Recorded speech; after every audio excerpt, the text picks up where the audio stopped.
Now it's time to go on and take a look at some of the sustainable management strategies and methods that we can use in rivers.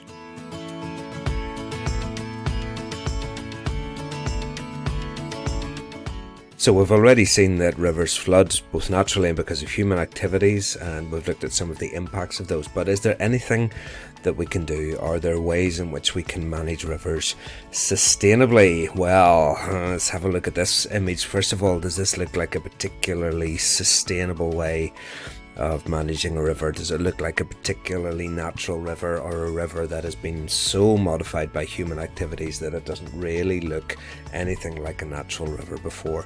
Is this the only option we have? Well, spoilers, no, it's not. But let's go and have a look at the two different broad categories that we've got here of management that we can choose. And the first one does look very much like that image I've just shown you, and it goes under the category of hard engineering. Hard engineering can be summarized as trying to control. Hard engineering tries to control. So that's the what. The when is was very popular in the 20th century and is used sometimes now. So it's popular in the 20th century and used sometimes now. Whereabouts? Well, it is used now where there are fewer opportunities for alternatives, where you have things like this, where you can see this river is being heavily modified, largely because you've got these high value pieces of land use beside it. The infrastructure, which is a general term for the buildings and the roads and the electricity supplies and all sorts of other things that we add into our urban areas. This infrastructure needs to be protected.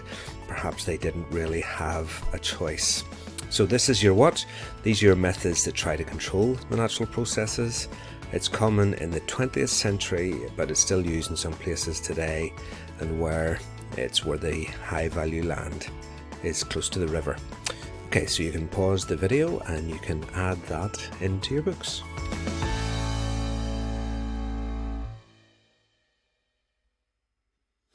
So we'll just take a quick look here at the particular example. This is a flood wall that's used here to increase the capacity in the river. You can see it's being constructed and built to create more room in the river, to stop it eroding the banks as well, to protect these buildings side by side. But the river is nowhere near in its natural state. So you have environmental consequences like loss of habitat as a result of that. But there is a completely different category of strategies that you can use. It's not just this hard engineering which is trying to control. You've got something called soft engineering. This is a set of methods that tries to work with natural processes. It says, rivers, if you're going to flood anyway, can we maybe have a little bit of a negotiation about where you'll do the flooding?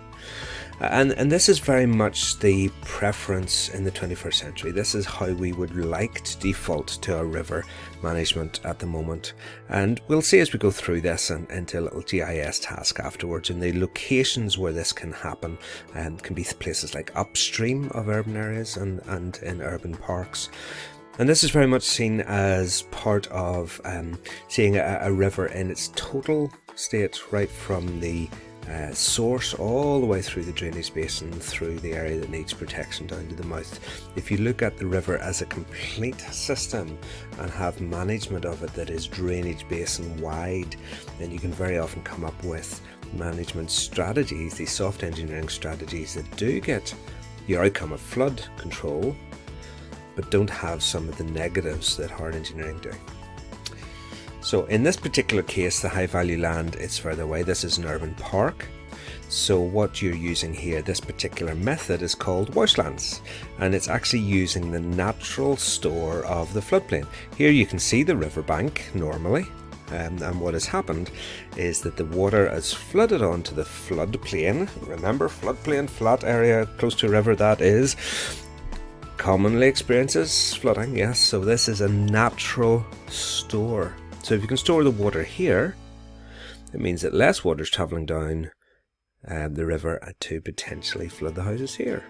So you're getting flood control, but you're using these natural processes, and indeed you've got some other environmental benefits, like you increase habitat diversity, and you create those range of habitats for all of the animals that are adapted to live in river areas can live and operate in. So this is a bit of a feel for your soft engineering strategy. Right, a couple of current terms. Strategy is your overall approach. So that's hard or soft engineering. Hard tries to control, soft engineering works with. Hard tries to control, soft works with. And then once you've decided in your strategy, you've got a series of methods. So you have got the actual techniques used to fulfill the strategy. You've seen a couple of those methods. If your strategy is hard engineering, it could be flood walls. If it's soft engineering, it could be washlands. So basically what we're going to do now is to go through all of the different methods that are used and outlined in the specification that will allow us then to explore how we can manage rivers. But it does come under this heading of sustainable management. So sustainable management and sustainability is a really important concept in geography as a whole, not just within rivers. And what sustainable development tries to do is to try and get a harmony or a balance between these three important elements. So the economy, whenever you've got flooding taking place, if flooding occurs where you've got any kind of infrastructure, there are economic impacts of that. There are economic costs involved in all of that. So you really want to try and reduce and minimize the economic costs. We'll see a little bit later on, this will be one of the examples we look at of a place where a flood wall has been damaged by flooding. The houses are nearby and you can see that the foundations are potentially exposed here, and what they've done is put these huge slabs in place in the meantime to try and protect that, because if that building is damaged then there's considerable economic cost. Perhaps the buildings attached to it are damaged as well. So you can see here what you're trying to do is to minimize the economic impacts of flooding. The second element here is to do with the environment. It's an approach to management that says habitat diversity and environmental protection are important values. As I said previously, there are plants and animals that are adapted to live in these wetlands environments. So can we come up with river management strategies that protect these places, that protect the habitats, that actually look after the very environment in which we live? And then there's the social and community aspect, because flooding doesn't just affect buildings, it affects people. So you want to protect the people from the social impacts of flooding, but also then what you want to do is kind of promote some of the positive values and positive activities. So in this particular case here, you've got this urban park, and you do have embankments that are used here, but the embankments are set back a little bit, so you've got this natural store of the river here. Right, you've got a natural area where the water can be held, but most of the time the river isn't flooding. So what they've done is brought in these walkways, these boardwalks at the side of the river to promote this for health and for walks and for health and emotional well-being and that kind of thing. So whenever you're looking at sustainable development, it's trying to find a balance between all of these things, minimize economic damage, maximize environmental enhancement and protection, minimize the damage to humans, and promoting some of the positive activities that human beings can do. Whenever you get those all overlapping, that's when you get towards the sustainable development. And also you're thinking of the long term when you come to sustainable development. If you think of the piano, and you play piano and you press down the sustain pedal, what it allows your piano to do is when you hit the note, you can lift your finger off the keyboard and the piano note still holds out or sustains. So sustainable development is all about keeping that long-term view in mind. Now, why in particular is sustainable development preferred? Well, if you take a look at this, this way of managing the environment that is using hard engineering. This is a highly engineered river in an urban area. Well, part of the reason actually is that the hard engineering strategies, as we'll see, don't always even get the flood control that you're after, because whenever you engineer the river like this, the water runs quickly in and it can be breached and can overflow. The water is there and it can create those flooding incidents here. Whereas if you have a soft engineering approach here, what they've done is, yeah, well, you do still need these walls, right? You do need some kind of barrier when flooding happens, but they've set these walls further back. Because they've set these walls further back, the amount of space that there is here to store the water is increased, so there's less likelihood of the walls being overtopped with water. But also in here, what you've ended up with is some element of habitat diversity. The river is not completely natural, of course. You do have these walls, but it's certainly not a lot more natural than that.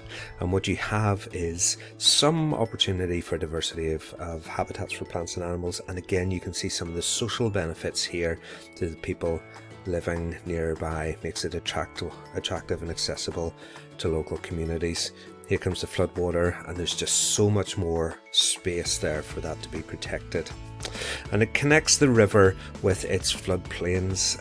It sees the river system as a complete drainage basin system-wide approach, that you're not just protecting this one particular area here, you're looking at the entire river drainage basin system and thinking, how are we going to do it?